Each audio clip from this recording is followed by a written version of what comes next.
இந்தியாவை ஒரு நாடாகவே ஏற்க மறுக்கும் திமுகவின் தேச விரோத பாதையில் காங்கிரஸ். வானதி சீனிவாசன் அட்டாக். காங்கிரஸ் தலைவர் ராகுல் காந்தி RSS தலைவர் மோகன் பகவத் கூறியதை தேச துரோகம் என கூறியிருப்பது இந்திய அரசையே எதிர்க்கும் செயல் என வானதி சீனிவாசன் கண்டனமும் தெரிவித்துள்ளார்.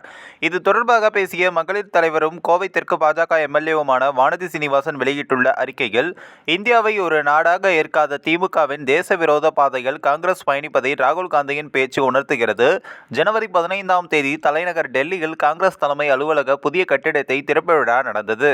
இதில் பேசிய எதிர்க்கட்சித் தலைவர் ராகுல் காந்தி, ராமர் கோவில் கட்டப்பட்ட பிறகு இந்தியா சுதந்திரம் அடைந்ததாக RSS தலைவர் மோகன் பகவத் கூறியிருப்பது தேச துரோகம், ஒவ்வொரு இந்தியரையும் அவமதிக்கும் செயல் என்றும் கூறியிருக்கிறார். மேலும் அப்படி 1947இல் இந்திய சுதந்திரம் அடைந்தவுடன் குஜராத் மாநிலத்தில் அந்நிய மத படையெடுப்புகளால் இடிக்கப்பட்ட சோமநாதர் கோவில் புதிதாக கட்டப்பட்டது. அதற்கான முயற்சிகளை செய்தவர் அன்றைய துணை பிரதமர் சர்தார் வல்லபாய் பட்டேல்.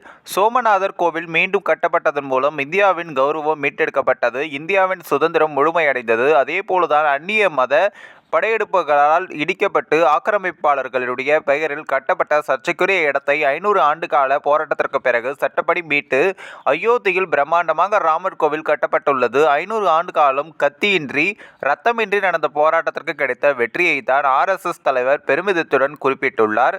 அது ராகுல் காந்திக்கு வலிக்கிறது. அயோத்தியில் ராமர் கோவில் கட்டவே முடியாது என நினைத்தவர்களுக்கும் ராமர் கோவில் கட்ட விட மாட்டோம் என வாக்குறுதி அளித்து வாக்குகளை அறுவடை செய்து வந்த சக்திகளுக்கு கொடுக்கப்பட்ட சம்பட்டி அடிதான் அயோத்தி ராமர் கோவில். எவ்வளவு எதிர்த்தும் ராமர் கோவில் கட்டப்பட்டு விட்டதே என்ற ஆதங்கத்தில் சிலர் கருத்துக்களை வெளியிட்டு வருகின்றனர். அந்த வரிசையில் ராகுல் காந்தியும் இணைந்திருக்கிறார்.